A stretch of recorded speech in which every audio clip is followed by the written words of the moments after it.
Welcome back to the Everything is Black and White podcast. It's time for the view from the opposition.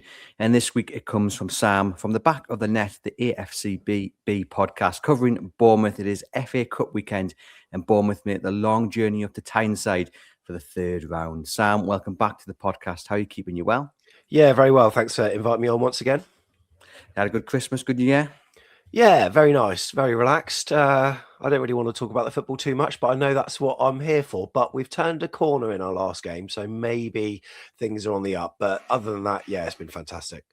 Well, I was going to say, if we were having this conversation like in the middle of December, what have you, I expect you might be slightly more gloomy, but coming into this game on the back of a 3-2 win over Spurs and a winner at the death and Antoine Semenyo's last goal for Bournemouth, like it seemed to have all the kind of makings of the perfect ending, the perfect game, really. Is confidence on a high?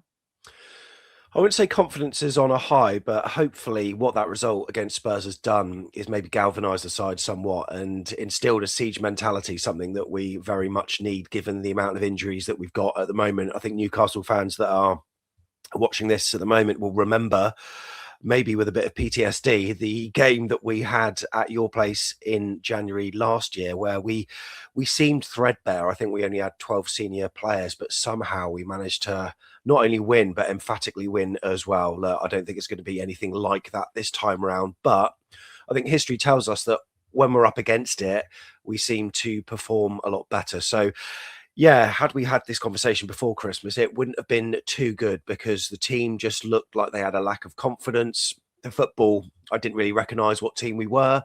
However, slowly but surely, we've managed to get a few draws, a few, pretty respectable draws here and there. And then we've gone on to get 3 points against a Spurs that, yes, they were very sorry. They weren't themselves. They're quite sloppy. But just getting the points is all that matters. And hopefully that can springboard us up the table a little bit. And just to take us away from the game on Saturday, a really quick question because I've been scratching my head about this one. How did Thomas Frank end up with a coffee cup with an Arsenal badge on away to Bournemouth? Well, I was wondering that, but we actually played Arsenal the match before. So I'm assuming that maybe some of their staff just left behind some cups in the changing room and he didn't look what he was pouring his coffee or tea into and he just grabbed it and walked onto the pitch. I mean, how he didn't realise, I don't quite know. But yeah, part of me wants to think it was an AFC Bournemouth member of staff playing a prank on him and handing him a cup, but I'm not too sure. But it's clear that Arsenal, who we played last at Vitality Stadium, must have left a load behind and he just unwittingly picked one up. But yeah, not good look, very bad optics. I had to check it wasn't like an AI thing. It was really bizarre. But back to Bournemouth, obviously we mentioned there Semenyo off to Man City, so he won't or shouldn't feature on Saturday. I think the deal's been done now, or at least he's had his medical. How do you guys get past that? Is it just kind of an acceptance that is unfortunately the way it is? You've sold some big players in the summer as well, and everyone expected you guys to, well, not to have the start you did. Is it a case that you just get your head down and just get on with it? Yeah, we have to really. I think we've got to realise that Bournemouth is not a destination club. We're an ideal stepping stone for young stars to further their career in the Premier League, or at least start their career in the Premier League.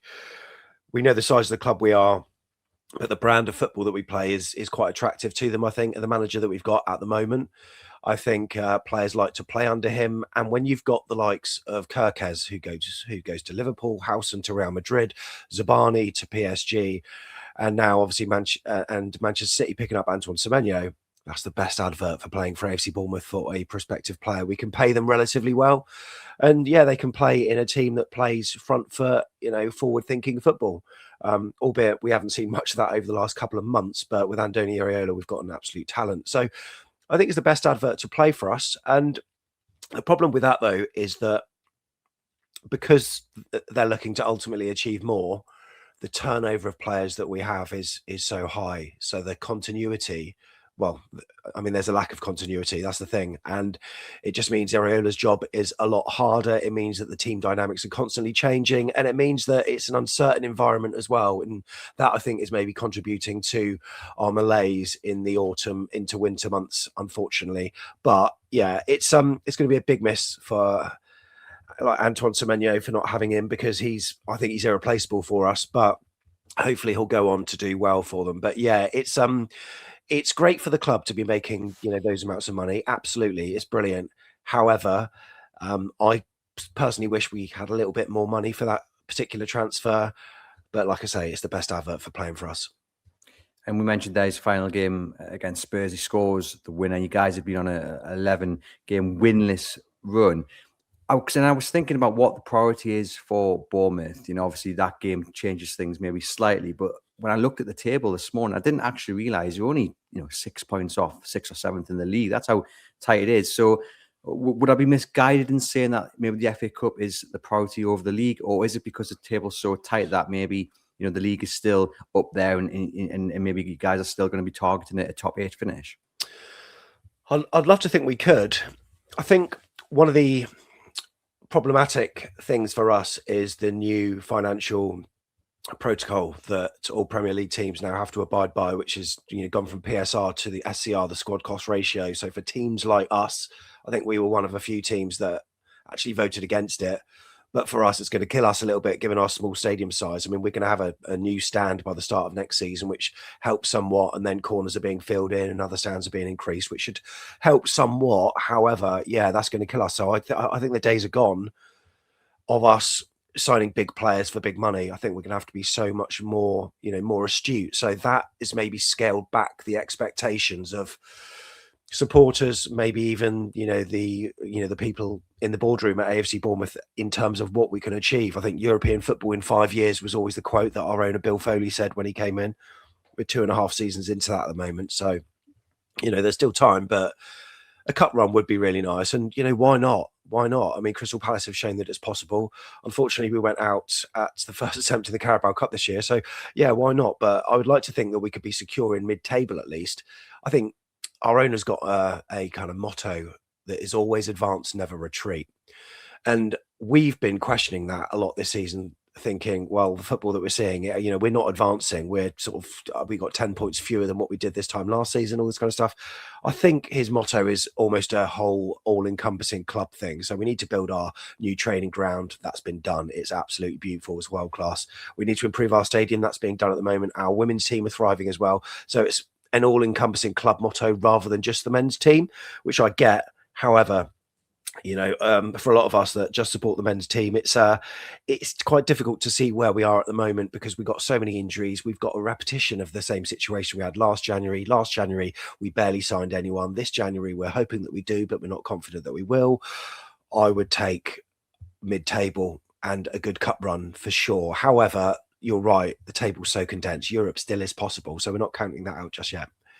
And the FA Cup holds a special place in many people's hearts. I mean, for me, it's the trophy I'd love Newcastle United to win. Obviously, we won the Carabao Cup last season, which was absolutely brilliant. But there's just something about the FA Cup, isn't it, that I think most clubs most fans of clubs want to see that their club win. Yeah, for sure. It is the competition that when you're a young lad, you just watch all these games on the TV, especially for a Bournemouth fan that's been used to being in the lower tiers. I mean, we would always crowd around the TV when we got to the third round and just pray that we got a big side.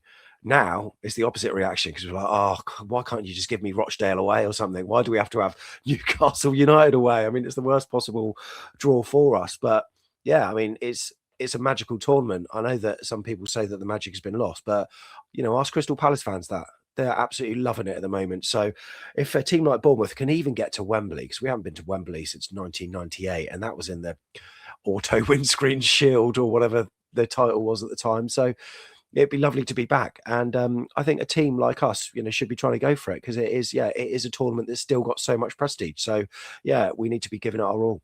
It's funny that you mentioned the reaction to the draw and you guys getting Newcastle. I mean, to be fair, if you ask Newcastle United fans, no one wanted Bournemouth, really. I mean, maybe that's changed with the recent form, but I still think it's a really, really dangerous tie. And I guess when it comes to the FA Cup, you often see, especially Premier League teams, rotate their starting 11. But you've mentioned there Bournemouth going through a bit of an injury crisis. And I guess off the back of a great win over Spurs as well, the manager probably A, doesn't have the ability to change too much, but B, does he really want to? Does he not want to just keep that momentum going? That's it. There's always the dilemma of, having momentum versus changing too much to get players minutes. Now, unfortunately for us, when we went out for the Carabao Cup at the first time of asking, that was really frustrating for us, because that would have been a tournament where we could have given the fringe players a little bit more minutes. As it is at the moment, they're getting 10, 15 minutes in every game, and they're trying their best, but they're almost over trying, and it's just not working for them. So at the moment, I think our team, for a Premier League match at least, pretty much picks itself, because the rest of fringe players. Some of them have stepped up sort of every now and then, but it's made our recruitment look almost underwhelming from the start of the season, because some of the new players that have been signed haven't hit the ground running. They would have if they had more minutes. So it's a blend that's needed from Iraola. I expect we'll see a number of first teamers in there for sure, but maybe just a couple of the fringe players. It's almost a 80-20 split, but I can imagine the bench will be full of, our first team regulars. There will probably be some development lads on there, given our injuries as well. But yeah, Bournemouth fans, I think drawing Newcastle, not particularly good. It's the travel thing more than anything. And yes, it's the fact that at some point, this record at St James's Park, I know in the Cup, obviously you beat us in the Carabao Cup, and that was Eddie. That was a 1-0 win, and that was back in his early days at St James's Park. But obviously, recently in the league, I don't think you've beaten us at St James's Park when Eddie Howe's been manager. So I think there's probably some muscle memory from some mags when thinking about Bournemouth playing Bournemouth, but I don't sense that's going to be the case this time. I really don't. But yeah, and I'm actually quite surprised that the TV didn't decide to pick this up. Rather than, if for some reason they've gone for Liverpool v Barnsley instead on a Monday night or whatever. I mean, explain that. I think this fixture will be an attractive one, like two teams who've obviously got some big fixtures ahead. I mean, our Premier League matches ahead are absolutely huge for us, but also you got the Carabao Cup as well. So I think it's going to be a really interesting one.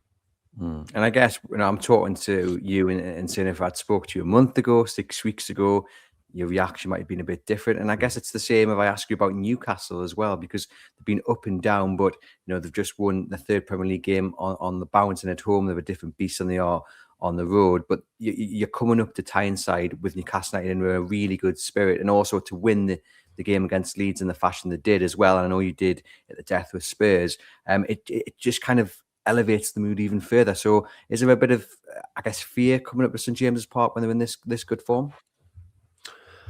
There should be, but then that's what happened last time. I think Newcastle were on a run of 11 or 12 matches, on the bounce where they hadn't lost. So it's such a good run, and we'd just got a really galvanising 2-2 at Stamford Bridge the weekday.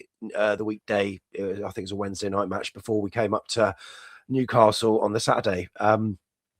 So I don't know. I mean, yeah, I think a lot of Cherries fans are tentative. I mean, that 4-3 against Leeds, I mean, that's not a kind of relegation threatened Leeds sides. They've turned a corner recently, and I think they're a really good side. So getting a 4-3 win, I think, and getting it in that manner, I know that some Newcastle fans would probably prefer it to be more emphatic, which I get.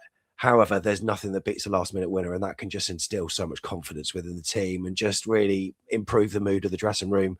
The 2-0 over Crystal Palace, I thought was solid. You got the win at Burnley, etc. The one that I thought you might do better at was Old Trafford on Boxing Day with the 1-0. But yeah, this is typical Eddie Howe. This is typical Eddie Howe. Like, sometimes a lot of fans on Twitter or X are sort of moaning about him, and there's even Howe out chants and all that kind of stuff. And then I'm going to turn it around with a successive streak of like 5 or 6 games, like winning every game. And I wouldn't be surprised if that's the same again. I mean, Newcastle's league position, is okay at the moment. I know you're a number of points sort of short of where you want to be, but it's amazing how quickly that league table can change, and it can change for the better, it can change for the worse. But I think under Eddie, you've got a man who takes it seriously, and also he takes it personally if they lose as well. So yeah, I don't expect this to be an easy game, and he's going to be wanting to convince the Newcastle fans that this is not a conspiracy with AFC Bournemouth. I can actually beat them. So yeah, I think he's going to be doing everything in his power to change the narrative. He always likes to kind of manage just that game that's coming up. But you mentioned there the Carabao Cup on Tuesday, and then I think it's Wolves, and the Champions League's coming up as well. It's a really packed schedule for Newcastle, but with the semi-final so close, it's going to be so interesting to see what he does. And there are injuries as well. Fabian Schär, Dan Burn. So defensively, we're a little bit stuck. So it's going to be interesting to see what he does there. To you guys watching and listening, just a reminder, this episode is sponsored by NordVPN. Do click the link in the podcast description box for a discounted offer on your plan. There's no risk with a 30-day money-back guarantee. One subscription can be used across 10 devices. Do click the link. And a big thanks to fpro.com as well. Go over and get your training mat. We've got up to 60% off. This training mat can fit into pretty much any space in the household and can be used outside as well. It enhances your skills as a footballer. It helps your focus and your concentration. You use drills built by UEFA coaches, and you can track your progress. So do get up to 60% off using the discount code EIBW20. Sam, how will Bournemouth approach this game? Are they going to come out and try and attack Newcastle early on? Are they going to apply that low block, which so many teams have had success with, or will it be a bit of both? I don't think we're capable of doing the low block thing. I don't think we are. I think that we'll just play how we play. We only really know one style of playing, really. Even when we, go up against the big sides, that's what we do. I'm talking like the big six. That's what we do at their place, and I think we'll do the same again. I think we'll, like I say, it'll be sort of fairly 80-20 in terms of the amount of regulars, Premier League starters versus the amount of fringe players that take to the pitch. But yeah, I don't think he's going to approach it any differently. And Newcastle are a side that probably play how we want them to. I think it's similar to Spurs in that it's sometimes reckless, but it's got. I mean, I think under Thomas Frank they've got more discipline. I think Eddie Howe recently, his style of football, I don't know, it's been really different. So, like, we know that we're never going to be out of a game because it feels like Newcastle don't, kill off teams. They'll hang in there, 2-1 or whatever. And it seems like in a lot of your games recently, there's been a lot of last minute goals, both for you and against you as well. So, like, we're never going to be out of the game, I don't think. And I don't think one side's going to run away with it. But I think it's going to be quite a tentative one. But it should be a good spectacle as well, with two sides almost with the shackles off somewhat, I think. Well, certainly on our part as well, because it feels like a bit of a free hit for us. We'd love to advance in the competition, but if we go out, it don't really matter. Premier League advancement is our main aim, I think. But yeah, I'm expecting a good match, but I don't think we'll overly change much. No. And from a Newcastle point of view, which player are you fearing the most? I mean, is it Bruno? Is it maybe Nick Valdemar? Who do you think will be keeping your manager awake at night? Yeah, I think it all depends what he does, because obviously, with injuries for you, there might be a fair bit of rotation going on. I think the front three is going to be really interesting. I mean, I know we always wax lyrical about your midfield three, but I'm expecting maybe Jacob Murphy, maybe Wissa and Anthony Gordon. And if that's the case, that's going to be quite worrying for us, especially Anthony Gordon, of course. Tonali's obviously just a class act as well. But, then even your players that maybe aren't regulars, like Ramsey, like Willock in midfield, maybe around Tonali, I don't know. I think it's going to be so interesting. But, I mean, I can't not mention the main man, Tonali. I absolutely love him. I think he's so good on the ball. He's got a good turn of pace as well. He always protects the ball really well, and he gets up the picks. Proper, a proper box to box player. So yeah, we'll be perhaps realizing that a lot of the game will be centered around him. And with a midfield at the moment for AFC Bournemouth that is missing its energy, with no Tyler Adams, with no Ryan Christie, we'll probably have a midfield two of Lewis Cook and Alex Scott, which is fine. But we are wary that they're going to have to put in the hard yards if they're going to wrestle control of this game. So, yeah, I think the midfield battle is going to be really interesting. But, of course, the front three, it's going to be interesting to see who it is. But Anthony Gordon's the main man as well, because he's got a lot of pace.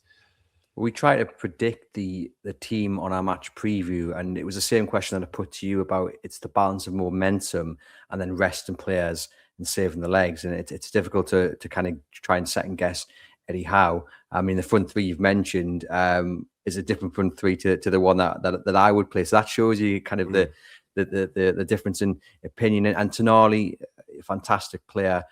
He's just been off the pace recently, and he's just had a new baby born yesterday. So whether he'll even feature at all is a question. But it does seem like maybe a big game for Anthony Gordon. He's coming for a little bit of criticism this season. There's been a big debate about him versus Harvey Barnes and how Gordon doesn't want to play on the right. So Barnes has got to be put over there.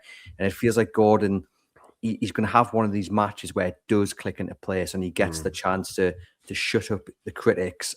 Whether that'll be on Saturday, I'm not too sure, but it is getting that balance between momentum and rest. So it's going to be very, very interesting to see what happens. Final question then, Sam. What's the score going to be?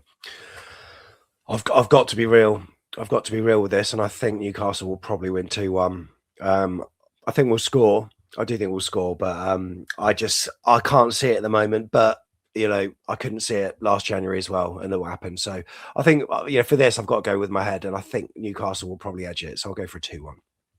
Yeah, I think it'll be a 1-0 or 2-1 to Newcastle. I think it's going to be close. I do think it'll be quite entertaining for the neutral, but I think it all just rests on those team sheets, doesn't it? And if Eddie Howe wants to keep the players in who performed so well against Leeds midweek and keep that good spirit going into the game against City, or does he want to rest his stars for that semi-final? That's why he gets paid the big money. So we'll see what happens. Sam, thank you as always for popping on the show and providing the insight into Bournemouth. To you guys watching and listening, do get into the comments and let us know your predicted start 11 for Newcastle, and let us know as well your score prediction, and I'll see you guys very soon.